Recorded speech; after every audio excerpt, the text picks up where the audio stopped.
Our role as leaders is to separate the signal from the noise and helping people feel clear and motivated. And of course, as the world has gotten noisier and noisier and noisier and noisier. Every leader wants a high-performance team, but what if the way you're leading is actually holding them back?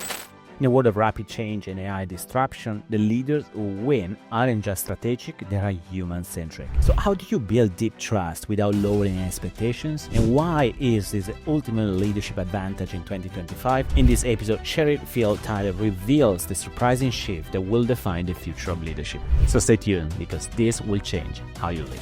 Most of our people really want to do the best work. They really want to do what the organization needs of them. If I see someone not doing that, I think the very first thing I need to ask myself is, have I failed in communicating to them very clear expectations about what is needed? Tell me more about building trust. If an organization is tolerating unethical or just bad behavior, mistrust is going to be like a virus or a red thread in that organization.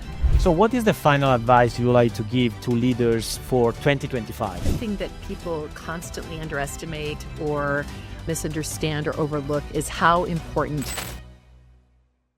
Hi, everyone, and welcome back to a new episode of The World Class Leader. Today, I'm very happy and excited to have with me Cheryl Fields Tyler. Cheryl is the founder and CEO of Blue Beyond Consulting. Cheryl's focus for over 30 years has been building organizations where both the business and the people thrive. Her distinct, innovative, and practical perspective has been featured in various media, including CNBC, BBC, Fast Company, and Forbes. In 2020, she received the 4O Leader Award from the Great Place to Work Institute, and under her leadership, Blue Beyond has been repeatedly recognized as one of the best small and medium workplaces by Fortune and as an Inc. 5000 company. Cheryl, thank you so much for being on the show today. Thank you so much. I really am very proud and honored to be here. Thank you. Thank you so much, Cheryl. So let me start this conversation with a question asked to every CEO and leader that joined the show is, what does it truly mean to be a CEO in modern times? So it's now 2025. And specifically, what aspects of this role do people often misunderstand and or overlook? And you have been CEO for so many years. So who better than you can actually answer this question? Oh, thank you so much. It's probably not that unique to me, but I think the thing that people constantly underestimate or misunderstand or overlook is how important communication is to the CEO role. I often think about our role as leaders, Andrea, is to separate the signal from the noise. And of course, as the world has gotten noisier and noisier and noisier and noisier, that work of separating the signal from the noise and helping people feel clear and motivated and inspired and accountable and, kind of supported in doing the work of their organizations communication is the lifeblood of all of that. So I think what it means in 2025 and beyond is more communication, more repetition, more different avenues of communication, more capacity to tailor the message to different audiences at different times. So I think that role as communicator is becoming even more important. Yeah, and I do agree. And I think is the real and only leverage for leadership is it sits in our language. So it's all about communication. I totally agree with you. I think it's a good message for those leaders that think in communication. I mean, honestly, I think every CEO would always say, oh, agreed.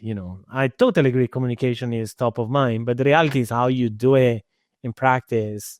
There is a huge gap between what is an effective communication to what is not. So I think it's a good reminder, isn't it? Yeah. It's the other thing and I find this myself, Andrea, I was mentioning to you in our pre-call, we're going through an acquisition. Our company is being acquired, and I've worked with many, many, many organizations going through this and have worked with lots of leaders and coached them through this. And, you have that problem of the time lag of the leader mind, right? Like we're way ahead. I'm already living in that future state. You know what I mean? And I've been working on moving us towards this for the better part of a year and a half, even 2 years. And it's hard. And then the rest of my team just found out about this like within the last, 6 weeks to a month. And, people are in various places on that so-called change curve, and realizing that my communication to them, I really have to get back and sort of understand who they are at this moment. Where are they at this moment? So it's communication, but it's also that kind of human communication, that human-centric communication that really recognizes where a person is at a given moment in time, and or a group of people are at a given moment in time, and helping them sort of be able, again, sort of calm down the noise and really get the signal of what it is I'm supposed to be focused on right now, how I can help. I mean, at least what I find is most of our people really want to do the best work. They really want to do what the organization needs of them. They really want. And so if I see someone not doing that, I think the very first thing I need to ask myself is, have I failed in communicating to them very clear expectations about what is needed? And is the failure of my communication the lack of the actual explicit expectations, or is it more have to do with the human dimension of that? Because if I don't have an effective trust build relationship with them, they can't hear it, because they hear it as, sort of something intimidating or something, wow, like the, cartoon characters in the Peanuts, cartoons where the adults just sound like blah, blah, blah, while the kids are experiencing their own worldview. So anyway, that's the thing that just strikes me again and again about communication is it's not just about communicating what's on my mind. It's really speaking into the listening and the concerns of the people that are the audience. Yeah, and that's a different level of listening and communication. So if you don't listen with that specific intention, you're not communicating in the right way, because you're communicating from your personal perspective and not looking at what people are saying. So I think it's a great message. Talking about, you already mentioned the human centricity, and that's part of you, your life, your approach, your company. Tell me more about that, because, idealistically, I think everybody potentially agrees on, human-centered organization. It's important, it's critical. But tell me more how, business really can thrive through real and authentic human centricity. What needs to be true in order to really drive human centricity in organizations? Yeah, it's interesting because when I think about human-centric organizations, I really think one side of the coin is human centricity and the other side of the coin is exceptional results, right? They're Yes, actually the exactly. same thing, right? Yes. And that really is the core of my life's work. It's the core of my worldview. It's the core of how I built my business. It's the core of the work that we do with clients, which is building organizations where both the people and the business thrive. And as it turns out, when the business is thriving, people tend to thrive more. And when the people are thriving, the business tends to thrive more. And getting that virtuous cycle of those two things working together, Andrea, is really, of course, where the magic happens. As I've practiced this, done this as a CEO and a leader and a manager my whole career, built my company around it, worked with clients around it, I feel like it really comes down to two fundamental realities about how humans and human communities and teams operate.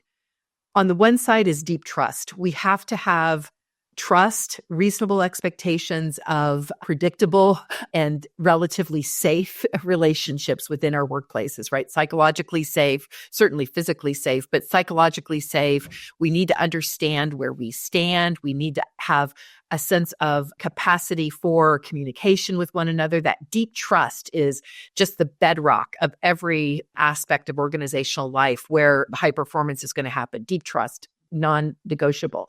The other non-negotiable is high expectations. And high expectations in this context is not just like, I want you to perform. It's really the creation of a context where growth mindset can flourish. And what I mean by growth mindset is that Carol Dweck sort of research from Stanford, but now, sort of made popular at Microsoft and many other places in the educational establishment in the US and outside the US, that really is about cultivating purposefully a mindset that really is a learn-it-all mindset versus a know-it-all mindset, where we actually create the context for continuous learning, continuous improvement, not just as individuals, but as groups and as teams. It's very interesting when you think about how organizations improve. It's really when the context of both deep trust and high expectations are together, and then they begin to work in this virtuous cycle to create incredible outcomes for the organization and for its people and for its customers. So it's really when deep trust, high expectations are both present and both working together that you get those extraordinary outcomes. Yeah, and that, fully resonates with me and in my experience, with leaders. Tell me more about building trust, deep trust. So look, I think we all know that trust is the foundation for, organizations.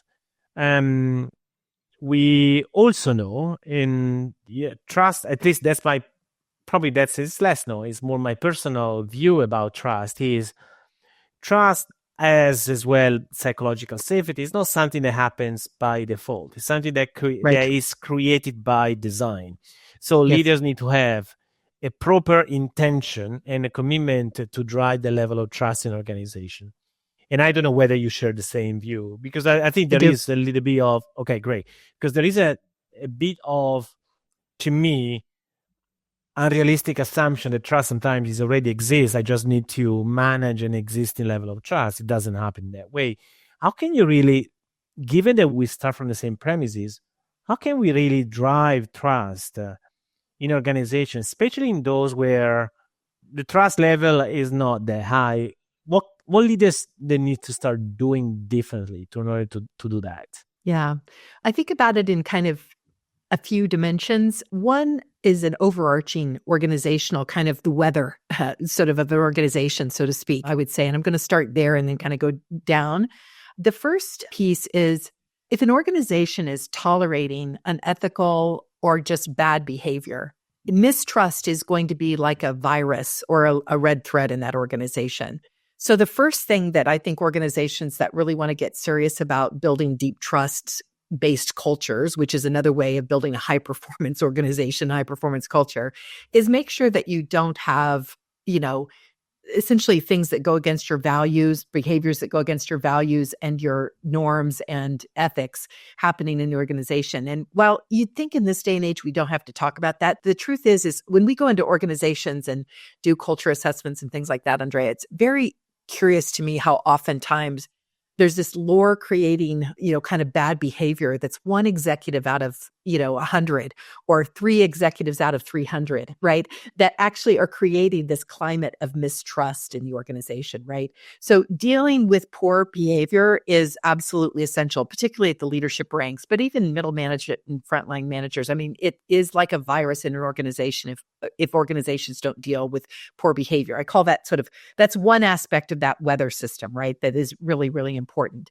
A second aspect of the weather system that I think is really, really important is being clear and deliberate about the expectations we have of leaders of engendering this type of deep trust organization. So making sure that those expectations are clear, those, what it looks like behaviorally is clear. And then, of course, providing support to leaders and managers to create that. Because, of course, leaders are the weather creators in our organization, right? So we need to create that. So, but apart from sort of that organizational life stuff, I think there's kind of 4 or 5 essential practices that I would point to that when organizations have that weather piece kind of taken care of, that they really get a lot of benefit from investing in.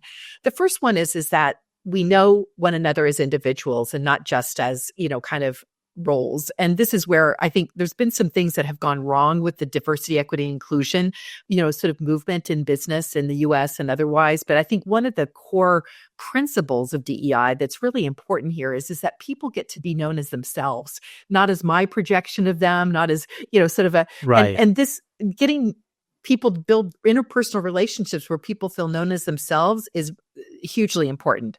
Second is the building of psychological safety. And, the Google Aristotle study many years ago pointed to this. There's been many, many other academic studies since there that talk about the importance of psychological safety. And these are quite behavioral, actually, how to build psychological safety, ensuring turn taking in meetings, ensuring people have aspects of, sort of like ways of inputting that create a level playing field. So the same 3 people don't dominate every discussion, Yes. Making sure that there's not unduly gendered or otherwise, disparate language being used every time, teams gather. These types of things are very behavioral, and they're habits that you can point out and build over time. A third one that is really important that companies often really undervalue is feedback. You know, one of the things that undermines trust so rapidly is if I have a sense that maybe I'm not hitting the mark and I don't know exactly what I'm doing, or like if I was on camera right now with you, Andrea, and I had a piece of my breakfast in my tooth and you didn't tell me, and this would, that would undermine trust so rapidly, right? This sense of like, not getting candid and timely feedback.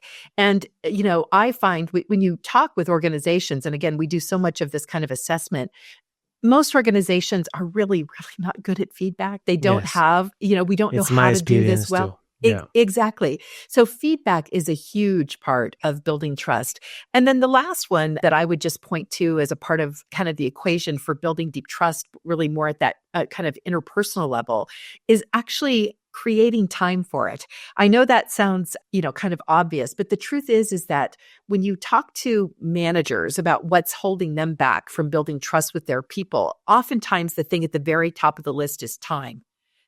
So if we really think this is a valuable commodity, a currency of business performance, we have to give people time to build relationships, to build psychological safety and build the skills for that, to create opportune moments for feedback, right? And for many, many managers, the actual work that they do to manage people or to lead people is actually just a very tiny slice of their overall accountabilities. So we have to reframe in many ways the leadership and manager role to make sure that people have time to build trust. Yeah, there's so valid point and amazing suggestions. So let me play devil's advocate because I totally agree with you, and I can see, the challenge for some organizations right now is dealing with the incredible level of pressure and fast-paced decision they need to make, where unfortunately many people-oriented strategies, activities, initiatives, they get diluted or postponed because the priority is the short-term results in business. So some of the things that you said in terms of, for example, spending more time with your own people for the feedback or giving time for, so whatever it is requires more conversations, requires more time. Unfortunately, at least my personal experience, it gets really squeezed because there are so many other things that need to be done. They appear to be a priority. So the question I have for you is, how can really you can drive a human-centric organization where human is in the core at the center, while at the same time the world is bombarding leaders to make fast decisions, to change the business model, processes, and et cetera, et cetera, et cetera. Plus, there, the pressure that everybody feels personally about, be in a position to drive performance. So how can you deal with this sort of paradox of you want to drive this, but at the same time, other things become priority? I want to answer that from two angles. The first one is sort of taking what you're saying as a given, that people are saying, I just don't have time for this. I think the thing I would ask leaders to do, and when I coach leaders on this topic, I often am asking, who's your sphere of influence? If it feels too big and too overwhelming to think about building a culture based on deep trust expectations, or even a team, then who are the 4 or 5 people, 6 people? Usually for most executives, it's 6 to 10 people max.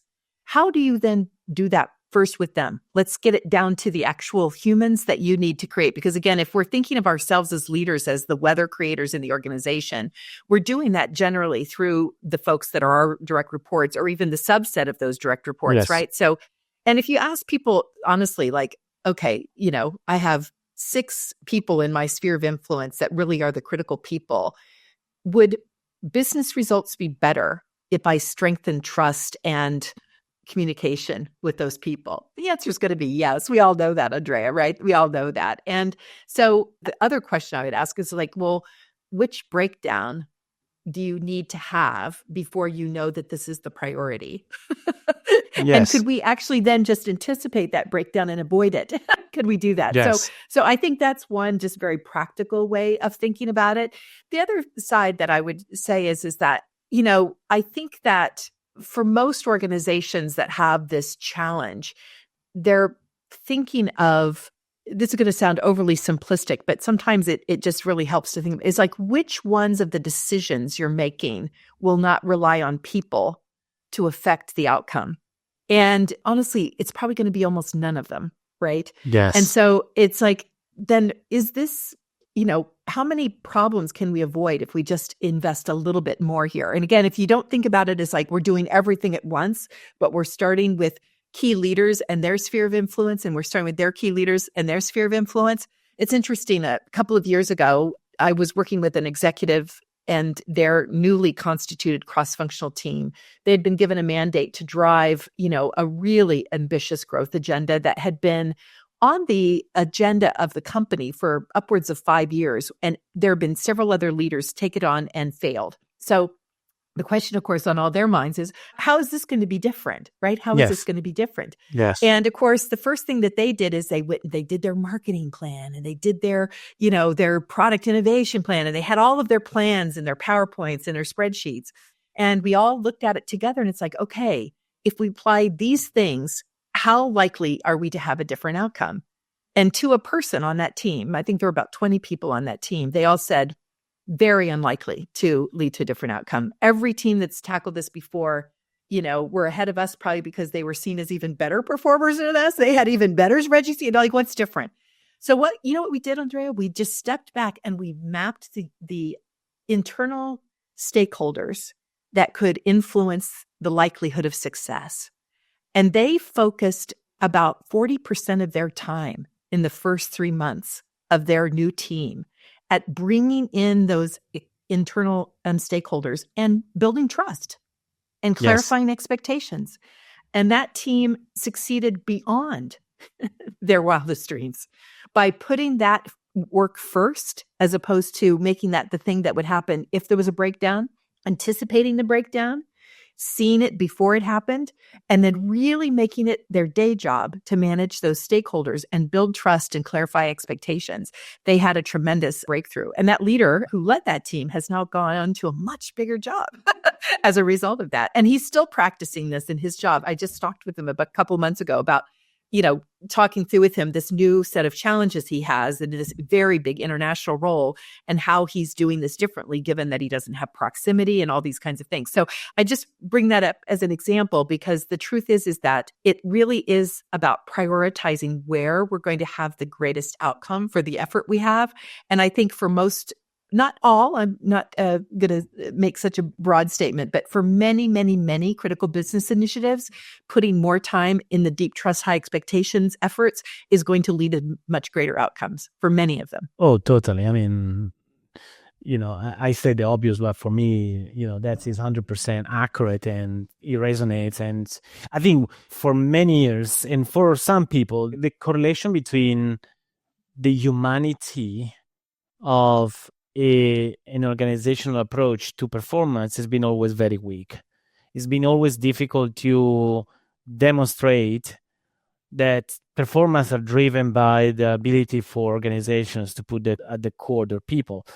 So unfortunately for some leaders, the belief that, being a human leader is just nice for yourself or for people, that doesn't necessarily correlate to performance, is possibly, the biggest blind spot that can prevent them from being more humans and human-centric in their approach in leadership. So is a great point. If we stay just a few minutes more on the uncertainty, on the pressure, etc., what advice would you potentially give to people that are listening to us right now, CEOs and senior leaders? They're looking to build more resilience in adaptable organizations while staying true, to their human-centered values. What they need to do differently, what they need to think about to really thrive during uncertainty. Because, from my personal view, it's all organizations that are going through a very high level of complexity and uncertainty. So, and you a little bit answered to that question. I just want to go to see whether there is a different layer that we should, bring to the foreground to give leaders, to equip leaders with some sort of ideas, mindset, or strategy for the future, to say, okay, that's my best way to thrive under current times under uncertainty? What has been your experience? I'm sure that you have worked with organizations that are going through distress or challenges. What do you think it works for leaders right now? Yeah. I mean, some of the things sound like what we've already touched on, but I'll just mention them. I think one is for leaders to really think about that question of what is it only I can do, and what's in your control? Who is essential to that endeavor, right? What is it only I can do, and who is essential to that endeavor, and focus your time there. I think that, leaders often get spread very, very thin and, end up spending their time in important ways, maybe urgent ways, but not the ways that are fully going to unlock what only they can do, right? So, and then really be very rigorous about getting the things that someone else can do at least as good or good enough, and getting that stuff off your plate so you can put your best effort forward. I think that is one piece. A second piece is to really look at whether or not there's others in the organization that are buried a level or two below you, who could come in and provide fresh thinking, new energy, that kind of thing. I mean, I'm sure you've had this experience many times too, but oftentimes when organizations are going through a lot of difficult challenges, it's very hard to get fresh perspectives at the leadership table. Absolutely. And, whether it's chartering a young team a couple levels down to do some pathfinding on some new markets, or, getting that. And I have found, whether or not those work or not in terms of the plans, just the conversations, the learning, the energy that comes from that can be very, very powerful, very powerful. So that's a second one. The third one I'll just offer is to pay attention to the well-being, first of yourself. I mean, as a CEO, it's that old adage of put your oxygen mask on first, but also of the people that you're really counting on, because, it's, we just don't make as effective decisions if we're teetering on the brink of burnout, right? And having, whether it's your exercise routine, your meditation routine, your time with your family, coaching that team on the weekend with your kids, being with your loved ones in other settings, really paying attention to what you need to do to recharge your own battery, to fill your own cup so that you can show up effectively. I think when organizations are going through really trying times, it's easy to put that stuff for ourselves way, way, way on the back burner. I know I've been guilty of that myself, and I really think my decision-making has suffered when I have not done the things I needed to do to stay at a place of equilibrium. Yeah, and just to reinforce what you just shared, I mean, we had other CEOs on the show, here in the show, that they shared openly, their personal challenges with their well-being. And because they prioritize work and they totally lost the attention and focus on other things that matter really at personal level. So that's, to me, is a great reminder, because, you can drive performance at certain times when you deal with that part too. And I also, I coach a lot of CEOs. They are, they tell you, again, openly with the coach, but not openly in organization, how they're dealing with the personal levels, and what's the implication of the role and the pressure, to their personal well-being. Talking about the CEO mindset, one thing that you said to me when we were preparing for this conversation, you said that not having all the answers, it's okay, it's normal for CEOs, and I totally agree. But it's important to cultivate a mindset of inquiry. So being really curious, so from having the answers to be much more curious in finding answers. So how this approach, influence decision-making, leadership, and how can CEOs really embrace this mindset and feeling less pressure about giving answer, but looking for answers? What's the change that needs to happen, the shift that needs to happen for CEOs to show up differently? I think it really starts with some internal work around our belief systems and our own internal mindsets. So, and I can remember I literally remember the day when I realized that being a leader was not about me having all the answers to everybody else's questions. And being a leader was not about my success, other people contributing to my success. It was about my contributions to our collective success. And I know that probably sounds obvious, but I mean, I was well into my career and leading a lot of people at that point before I realized those two things. And so I feel like that, and I've had the experience with many leaders where you can see through their behavior and how they're showing up, what their words are, et cetera, that they really have not rethought their mindset around their role and the role that what they're, really what they can accomplish as a human being, as an individual human being. And so I think it starts with that, really examining that. I think the second thing is really examining our habits. I mean, I mentioned earlier the habits around psychological safety. We have some really egregious habits sometimes as leaders where we think every time there's a question answered in the room that we're supposed to answer it. I mean, we just have some really egregious habits. Exactly. And I know that I've actually really had to work at this myself because I'm an external processor. So I actually really enjoy talking things through. And I tend to have a lot of passion and a lot of energy when I come up with things. So I sound very certain and very clear. And I've had to really realize I've got to hold back. I've got to get a little bit more in my repertoire about, asking others to share first before I do, because I know just by personality, I have a chance. I probably can dominate a room, but you put that on with the layer of leadership and it can really close down conversation. So I think there's just some habits and some practices that have to do with turn taking, that have to do with creating the environment for good questions, that, start conversations with people, every person offering a perspective before I jump in with mine, those kinds of things that can be very, very helpful. And then the last thing I would say is, again, I mentioned it earlier, but is this cultivation of a growth mindset, this whole kind of perspective that, we adult brains, when I was in college many, many years ago now and did my psychology and physiological psychology studies, what I learned at that time is that after about age 28, the brain was pretty fixed.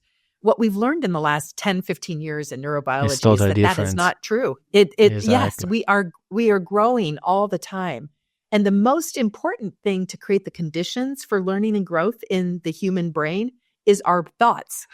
Our thoughts actually can create the conditions for more learning and more growth. So that growth mindset is just really important. And then the growth mindset in teams, where you really do go to work every day thinking, you know what? 2 heads are better than 1. 5 heads are better than 2. 100 heads are better than 10, right? How can we get the group genius of the organization coming to the fore through all of the things we talked about? Deep trust, high expectations, and creating the context where people can think together, work together, not just in parallel, but truly in collaborative processes that lead to better outcomes. That makes a lot of sense to me. Talking about context, talking about creating the environment, the conditions for people to operate and change their mindset, be much more. So all the things that we discussed, I don't need to repeat them. It's really about creating the foundations for people to thrive. And, in our own world, it is about creating that sort of culture. So is creating / shaping, which is a better word for me, because I think you can shape less to create, because the culture exists no matter whether you are there or not. It's more about how can you shape it, towards something that it's more effective. So tell me a little bit more about your approach to culture. So how would you really help a leader to shape the culture if he's not happy with what he has right now, or he has a different direction, of travel for the future? Sure. Yeah, let's start with a couple of thoughts and then just sort of like a framework that we find is helpful. A couple of thoughts is I love what you just said, Andrea, that the culture's already there, right? I mean, even with brand new, there's already something there that you have to work with and shape. And the first thing we always ask is, what are the strengths that we want to build on and amplify? Really that appreciative inquiry approach, right? Yes. Who are we at our best and how do we do more of that? And then is there new things we need to add? So starting with that appreciative approach, because it can be done, I'm sure, under the sun. There has been options where people have totally changed their culture, but it's usually only under a tremendous crisis, right? With almost no, other alternative. For most organizations that want to transform or shape their culture in a different direction, it really is not about changing everything. It's getting rid of some things and building some new things, right? It's that together. So who are we at our best, and how can we be more of that? And then what else do we need to build into that? It's the first set of questions we try to ask and answer. Once we know what that looks like, then the way you go about that is you start really with kind of the signifiers of what's important around here. You have to look at purpose, values, mission, other kinds of, kind of the statements that tell us who we are. And candidly, in a lot of organizations, people say, well, that stuff's just posters on the wall. But the truth is there is a living set of values in an organization. There is a living purpose. And so how can we get that aligned to who we want to be, and then make those statements actually live in an organization? Very important piece of this.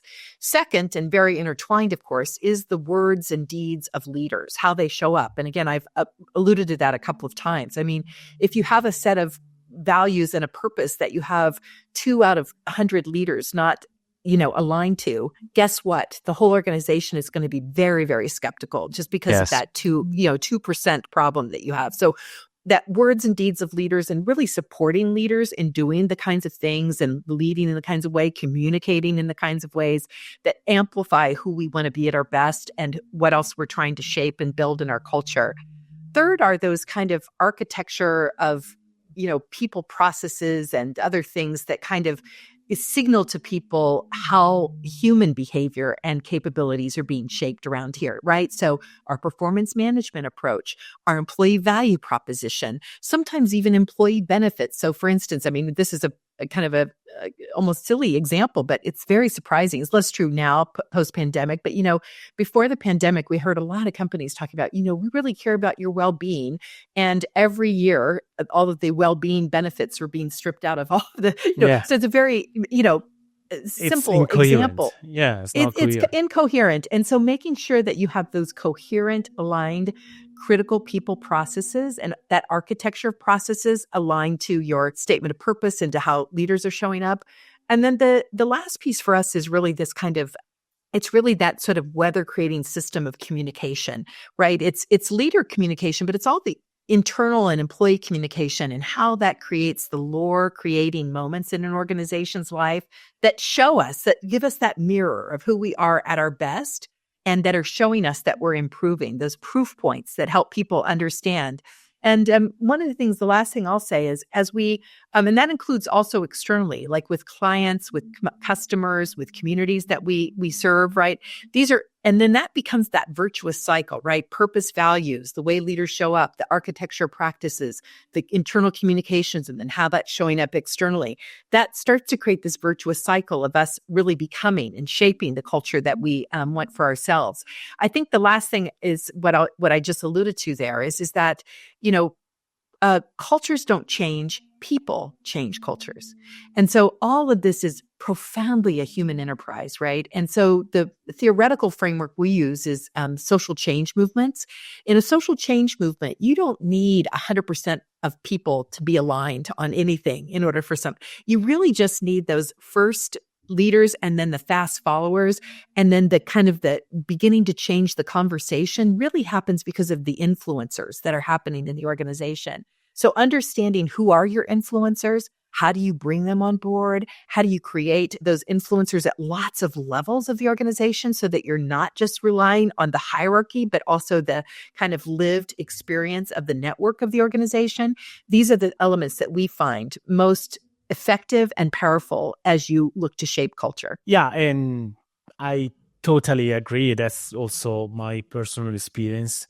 And I think it's looking for those influencers, they can able really to shape in a much more vital way whatever you want to change in the organization. These are the key elements for doing that, because they give you access, but also there are people that are listened, they're heard, yes, and there's some sort of power or influence in order to create that with other people. So I think that's is very good point. Cherry, we are getting quickly to the end of the conversation. So what is the final advice you would like to give to leaders for 2025? So let's say that there is one thing that we did not discuss, and I think it's a great final advice we want to give to leaders. I don't know that it's different than what we've discussed, but I have just been thinking a lot about the future is human. The future is human, Andrea. As we're confronted, one of the things we're talking, of course, with all of our clients about is AI and how that's going to affect the people side of their business and all of that. And in the midst of all of that new technology, the thing that every leader I'm working with on this right now is talking about is how do we make sure that the humanity of our people is still present? How can we, some of the most egregious examples of what AI is doing to people, because I just saw this morning something in my news feed about a playwright that was trying to get AI to write their next play, and AI kept procrastinating. I mean? Like, it's like we've created something that mirrors the worst of us, right? How do we actually, create the environment where we can fully be human and take advantage of these incredible tools we're creating for ourselves?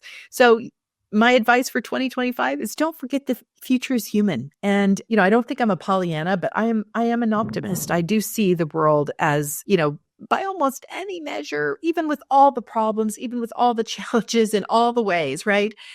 By almost any measure, our lives are better than they were 100 years ago, 200 years ago, certainly 1,000 years ago, and by most measures, even 25 years ago, Andrea, Yes. And yes, society takes 2 steps forward and a step back, and then we go sideways, and then we might go back a little. This is the human condition. Yes. But we are in an amazing time to be alive. There's so much that we can learn, so much we can do together. And I truly believe that even some of the most intractable problems that we're facing, climate change, social injustice, all of these things, I do feel like we're making progress. It's incremental, but we've got to keep after it. And because the future is human, we don't have any choice. We really have to keep after those problems because our children and grandchildren and their grandchildren depend on it. Love it. And as I always say, companies perform only when the human system perform inside of their companies. If the human systems, they don't perform. So they don't work together. The system is broken, the organization is broken. So I think it's a final great message. Sherry, what people should go if they want to know more about you and your company? bluebeyondconsulting.com. I mentioned we're being acquired. Well, I can't talk about the specifics, actually. It's BDO, the 6th largest accounting and audit firm in the world, but has a relatively small management consulting practice that will be joining as their people strategy and solutions practice starting in March of next year. In the meantime, you can get me at bluebeyondconsulting.com, Cheryl at bluebeyondconsulting.com. And after March 1st, that email will still go to my new email address at BDO. So I look forward to connecting with you. Yeah, you said next year, but it's this year, so it's 2025. Yeah, this year. That's right. Sorry, my bad. Sometimes we get lost in the time travel. Yes. Amazing. We'll put that into the show notes. First of all, congratulations, Cheryl. I know it's a big step for everybody, especially for a founder, to Thank you. be acquired to a large company, and BDO is such a reputable firm. So it will be just an incredible experience. But I understand that is it's a new career, it's a new pathway for you and your team. So exciting, yes. And as I'm sure you are right now. Thank you so much for being on the show. It's been an amazing conversation. I mean, we're so much aligned, and all the conversation about, putting the humans at the core of what we do, I think is useful. So thank you so much for being on the show. Oh, it's my pleasure. Thank you so much. Thank you so much.